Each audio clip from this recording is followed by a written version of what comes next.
So now we move from the discussion on law, which was chapter 2, and we move over to chapter 3, which is economics. Now everybody leaves, right? Everybody turns it off. Something that needs to be understood in economics, and basically what they're, it isn't like economics in college or in high school. It's how is it that you end up losing so much money? That's what they're talking about, and that's what they're going to discuss here. And what they're going to do is explain to you who earns the money, how you get money, how do you get an increase in money. And when you begin to understand how economics works in the simplest form, then the games that the overchargers play become just screamingly obvious. And that's kind of what they're going to do. They're going to show you how the economics really works. And then they're going to suggest that the game players have been playing games and they've got you to the point where you don't know how anything works, and that's the way they like it as they continue to siphon the money out of your billfold or purse. So we go to chapter 3, economics, and they say in order to make economics understandable to you, we must remove the trappings and get to the core of its action. To accomplish that task, it will be necessary to remove many of the moral and ethical considerations from the discussion. This we will do. Then, as you begin to see where you are being had and how the economy truly works, we will discuss the ways the moral and ethical questions will be added to the economic questions. Still, we would not be true to our purpose if we did not, even now, at the beginning, give you an understanding that we have left out a most important part of economics by leaving out the moral and ethical questions. And you can understand from what you've seen so far of them who are given this information, they're not going to leave out the moral questions. They're going to put the moral questions in as the most important thing. The moral questions is the most important thing, and that's, the whole of economics. Probably, if you were going to look at it from their point of view, they wouldn't discuss much about economics because it isn't a moral question, and there are other ways to get there. But what they have realized is that economics is the method used to remove money from you and then allow you not to be able to make moral decisions on the basis of economics. And it's like, why don't you do something about this? We can't. Well, everybody kind of looks at you and says, it's pretty disgusting when you say you can't do anything about it, but it's true. You can't do anything about it. Why not? Because number one, you don't know what to do. Number two, the government's going to get you if you do anything. And number three, you can't afford to. You got to eat. And that becomes more important than all these moral and ethical questions that you can't do anything about anyway. So what did they do then? They said, okay, if that's the case, let's turn things around so that you have the money so that you can make the decisions. Everywhere we go with this discussion, we're in the 3rd chapter already, plus a whole bunch of other things, and every single step of the way, the whole process seems to boil down to not being able to make decisions, not being able to have choices. And they say over and over and over again, if you can't make choices, then what you're doing here is not being accomplished. You're not doing anything. So then now you understand that, of course, we want to everybody wants to point their finger at somebody else, but they said it's advertising. If you want to point your finger, point it at those who are doing the advertising, the overchargers, these people that want to control your every breathing move, the people that make you starve to death, the people that make you work husband and wife, work 40 hours a week for the same pay that you would have got singly with just one of you working. In the meantime, they're piling up the horrendous amount of absolutely insane amount of money. And for what reason? Just an ego trip. And they that are giving this information are saying, nah, enough of that. The key to the whole thing, again, as it is over and over and over again, is that you're not supposed to be making any choices. If you don't make any choices, then the reason why you're actually here, and everybody always says, what are the basic philosophical questions? Why are you here? What's it all about? Blah, blah, blah, blah, blah, blah. Why are you here? They're telling you, you're here to make choices. And when you make those choices, there are determinations made, and the determinations are you going to stay in this system, in this shadow Earth, in this shadow solar system, in this shadow galaxy, in this shadow universe, and become a god, or are you going to go back to Father and His creation? The creation that the light is leaking out of and impinging on the void out there to make it the universe that you see shadow of. I mean, every planet, every star, every solar system, every galaxy is just light leaking. A little hard to understand, but I mean, if you go back to the book 1, 2, 3, you'll see what they're saying. But if you don't, doesn't matter. The point is that you need to be able to make choices. So you've seen it in the first 2 chapters over and over again. And here in the 3rd chapter, you look at it and you say, if I don't have any money, I can't do anything. And if I can't do anything, I can't make any choices. And if we're really here to make choices, one after another choices, so that we can see where we are actually at, if that's why we're here, it's fail. And the they that gives you this, that's what they're saying all the time, is it's a fail. It's a total fail. We've got the people who are controlling you, the people who are stealing your money, the people that are pushing you around, the people that are telling you what you have to do. They're designing it so that you don't have choices, so that you're no longer doing what you're here to do. So now you're here and you're going through all this stuff and you're not making any progress in the reason why you're here. They've got you lied to so that you think it's something else, and you think soccer's important and lots of money's important, and mowing your lawn is important, and none of them are important. None of them have anything to do with why you're here. I mean, they can be important in the sense that it's a measure of who you are, but why are you here? Until you answer that question, then nothing that you do has any relevancy except by accident. Why are you here?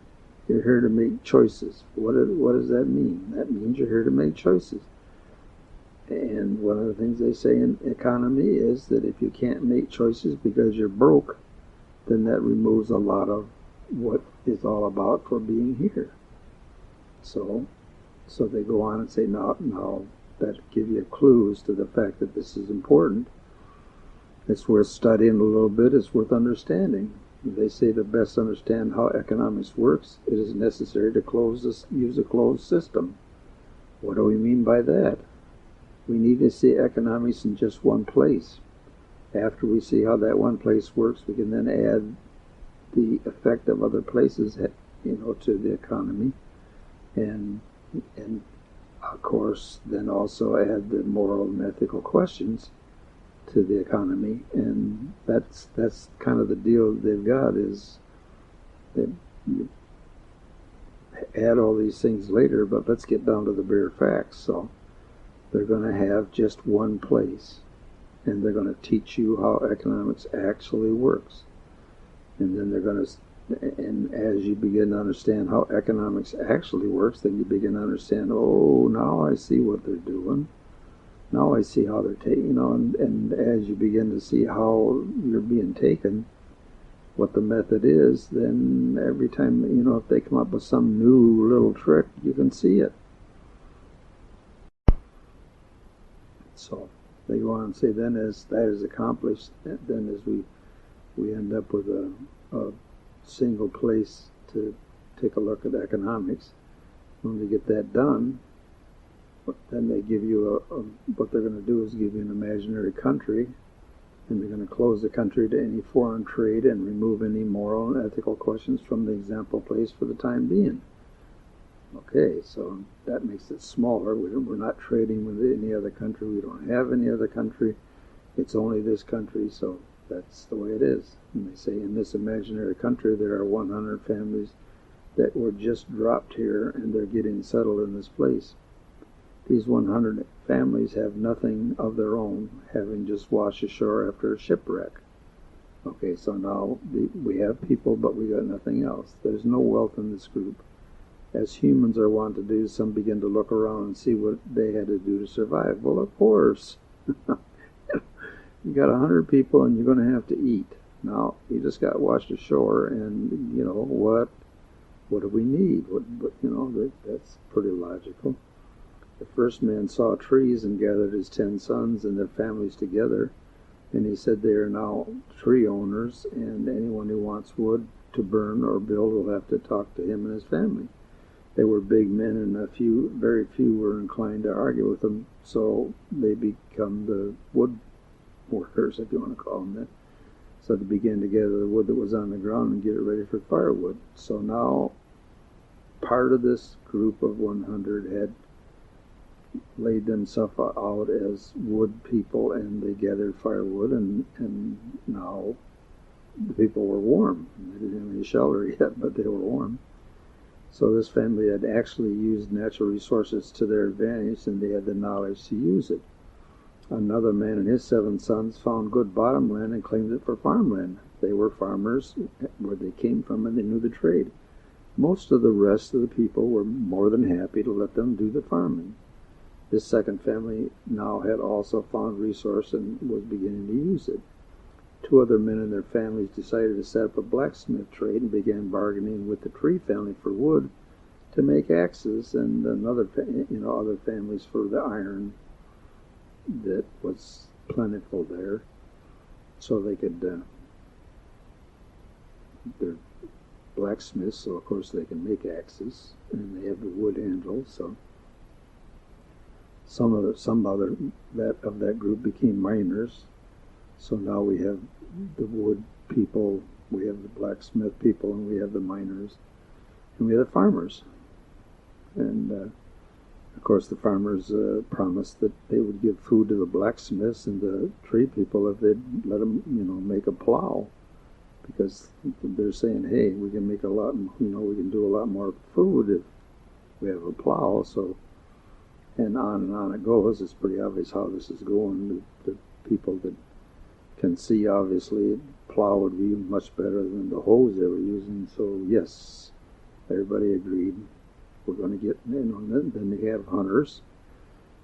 Somebody in that group is a hunter, and they go out and they say, no, you're going to eat the deer that we shot, but we want some of the food you're going to grow, and we need a bow made from the, and so you can see that they're trading around.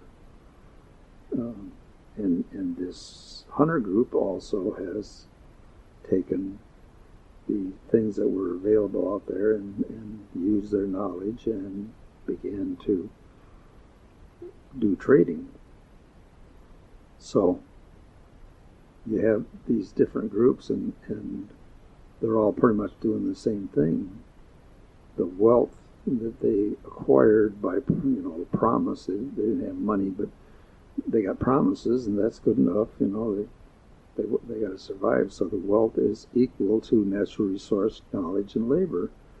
Farming family gained their wealth by claiming good farm soil, but they increased their wealth by growing crops using the knowledge they had and labor and the resources of the good bottomland. For them also, wealth equals natural resources, knowledge, and labor.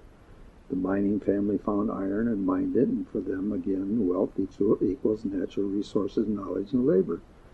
The blacksmith family didn't claim any metal mines and had to trade for the metal, but they had the knowledge and labor needed to gain their wealth. For them, the wealth equaled knowledge and labor. So far, we have three sources of wealth: natural resources, knowledge, and labor. These three sources are the only true sources of wealth. Let us say that again. Natural resources, knowledge, and labor are the only true sources of wealth. Now do you understand why they're starting right down here at the beginning? They want you to understand, go take a look at it. I got a diamond. Who cares? Who cares? I can't eat a diamond. I need food. I need wood. I need wood to build my house. I need wood to keep me warm. I need food. I need a saw. I need help. I need this. I need that. And none of them relate to money, and none of them relate to diamonds or gold or anything else. So all of a sudden, what you have right down at the basic level is wealth equals natural resource, the knowledge to use that natural resource, and the labor to get it done. So there we are. And they say that, and they say it twice, that the three sources just listed are the only true sources of wealth. Now, can you see where they're going to go? Well, they're going to go there, so I won't discuss it. What they say is, remember that statement as we go on. It'll become more important to your understanding of economics as we build this economic country. The first source of wealth was natural resources. Natural resources are those base things from which we build and create new and better things. Knowledge and labor are obvious, but natural resources have a key to them. Okay, there are two kinds. We have natural resources which can be used up, and we have natural resources which are renewable. And they go, and it's like, we say that because it's important, but we'll deal with that later on, why it's important. Our knowledge and labor are the other two sources of wealth, and are renewable as long as we can keep man going. So now we have three sources of wealth for those 100 families, and we find that it is also the same as time goes by, and they fill this country with their families. So they lived, and they had children, and this country is full of those people. This country is only as wealthy as the sum total of all the natural resources, knowledge, and labor it has. If any one of the three declines, so also will the country's wealth. And they say, remember, we can't trade with any other country at this point, so the wealth that we have is all that we have. Now we come to the next concept. Wealth can be increased, moved around, and lost or diminished. Yeah, it's pretty straightforward. Let's look at the first part of that sentence. Wealth can be increased in our economic country by taking the natural resources and making use of knowledge and labor and creating new items which have more value. So that's pretty straightforward. So now the country that we're talking about is a little wealthier because they've taken the natural resources and made houses and plows and hoes and bows and arrows, and they've made stuff. And so the country is wealthier. And then they say, you'd never think that economics was that easy, but it is. Still, here's the catch, which relates to resources and their types. To do anything, you must use natural resources. And as we said, there are two kinds. The first is non-renewable, and the second is renewable. There are two extremes found within the concept of non-renewable resources. The first is a big result for a small amount of resource used, and the second is a small result for a large amount of resource used. Example, an atomic power plant can produce enough electricity to power a huge city and all its manufacturing. A small amount of non-renewable resource is producing a huge result. That's an example. On the other end of that spectrum would be an attempt to warm the weather by burning acres and acres of coal out in the open.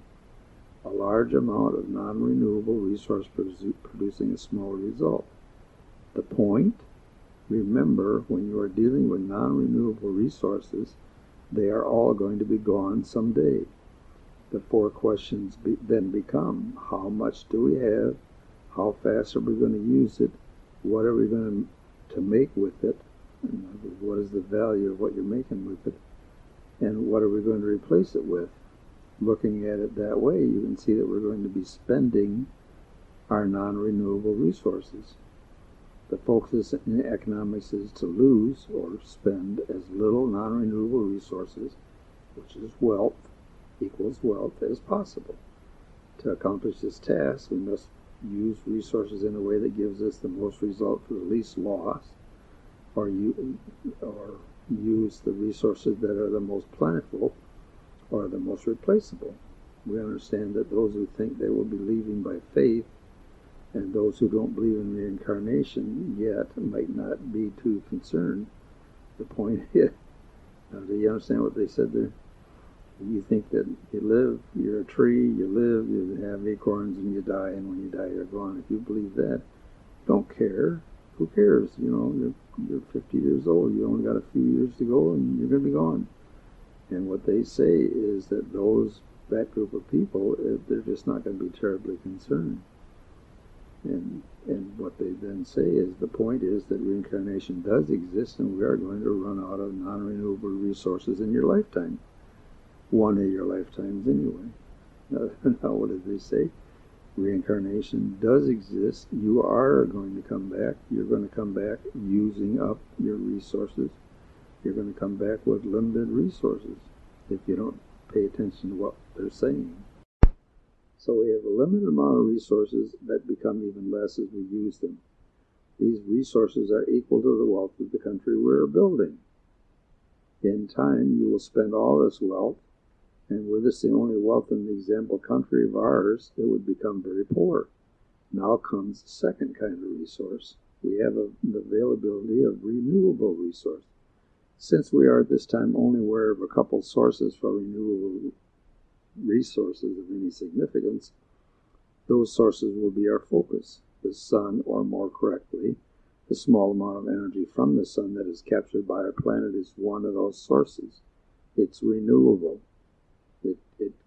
Every year we have a certain amount. How is energy captured and made usable? Plants can do it, but their efficiency is very low. We can take the sun's energy and change it into usable electricity, but again, we're at this point in time very inefficient. There are other ways the sun energy can be harnessed, but so far we've been unable to find a very efficient way. We have the wind and sea movement to harness, but they are just like the sun in the fact that they're not all that efficient yet. And so if you're talking about coal and natural gas and oil and those things that give you the wealth of economics, they're going to be used up. So they're kind of focusing on, they're really getting down to what has value. Coal doesn't have value if it's used up. If it's used up before your lifetime is done, it could be devastating. Oil, natural gas, any kind of energy.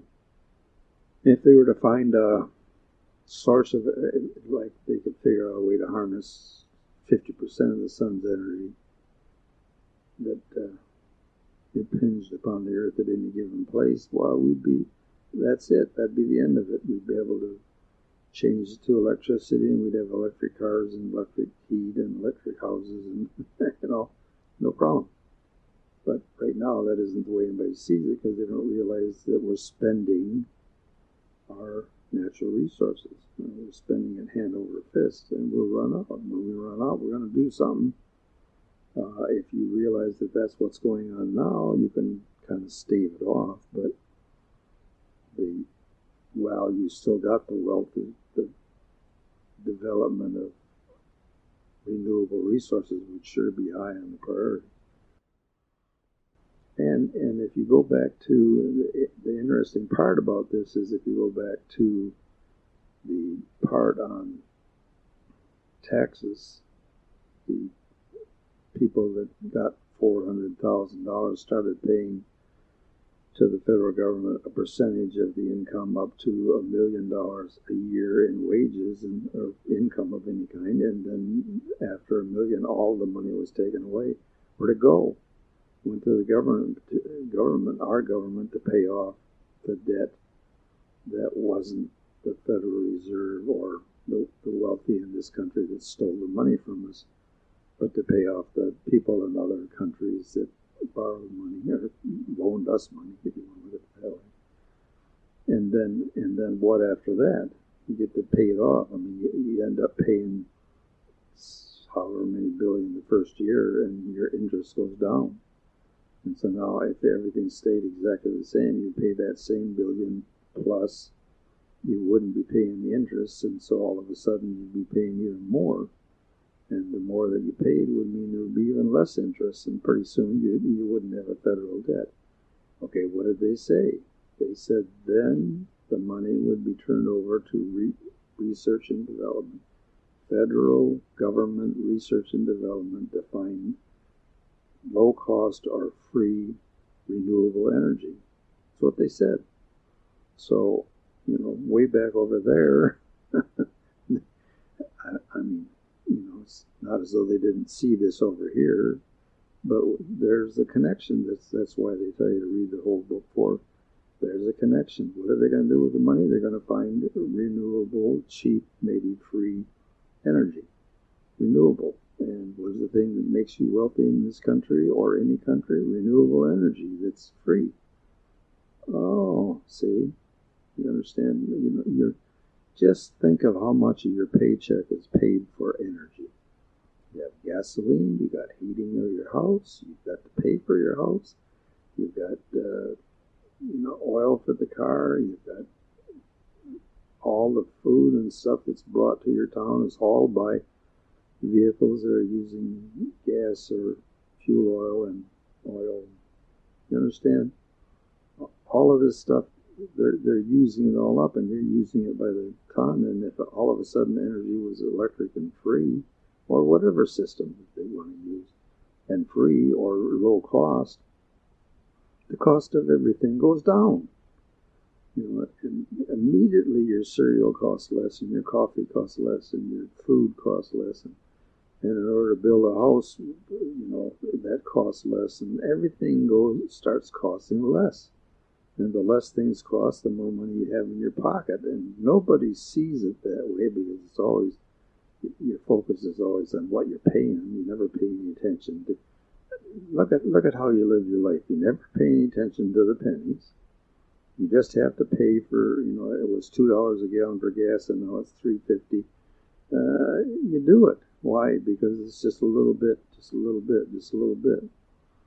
And they did it gently, and so you don't notice it. Well, it goes the other way too. When you start correcting these things, you get a little bit more in your pocket. You don't have to pay so much, and then it's a little bit you don't have to pay, and a little bit here, and a little bit there, and a little bit, and all of a sudden at the end of the year you got all kinds of money, and you're saying, "Wow, what happened?" Didn't even notice, didn't even hardly notice that you weren't being overcharged. So then they go on and they say, using any of the non-renewable resources will in time decrease wealth. It can now be easily seen that the non-renewable resources and the product and energy made from them will at some point be used up. The value or wealth they represent will change with use and will depend on the market value at any given time. Still, they will eventually be used up and their value becomes zero. And the wealth based on the non-renewable resources will become zero. And so the wealth of the country, when you're dealing with non-renewable resources, is directly pivotal on the value of the resources that are left. And whether you like it or not, you're going to use them all up. You don't find a replacement. That's what they're talking about all the time. But still, that's the key to economics at this point in time, that you have to get a good look at and see what it is that you're actually dealing with. And so when they talk about renewable, non-renewable resources, you can see what they're talking about, number one, and that it's critical. So then the second thing they were talking about in that discussion was moving the wealth around. Wealth, because we have money, wealth can be moved around. What in the world does that mean? For those who know, we would give the key concept that calls into question all the dominion and intelligence team players use to move wealth, mostly into their pocket. As those concepts are brought to awareness, we will hold them to be understood. They will then be left for another part of this book or some other book. Why do we do this? Because we know the games, and those who read this work will need to know that we know the games. Okay, don't know exactly what they said there, but let's see where they go. First, there's the concept of ownership. How can you buy a part of this earth? Who sold it to you? Who sold it to the natives? Who sold it from the beginning? You see what they're saying? They're saying, if you go back, when you buy a house, you have to go back to check the property and see who actually owns it. If you do the same thing with the natural resources, then you go back and you find out that somebody just took it. Nobody owned it. And like they say, if you go back to the Indians in this country, the Indians owned it, and they gave them booze and blankets and tobacco and stuff that natives didn't need but wanted, and bought the land from the Indians. Well, the Indians didn't own the land, and they knew they didn't own the land, and they're like, what are these idiot white people doing? They're willing to give us tobacco and blankets and whiskey and the whole 9 yards for what? For this land. We're on the land, and we've been on the land for as long as my great grandfather can remember, and now they'll be on the land. Who cares? They had no clue that the white man was going to fence it off and kick them out. If they'd have known that, they had never sold.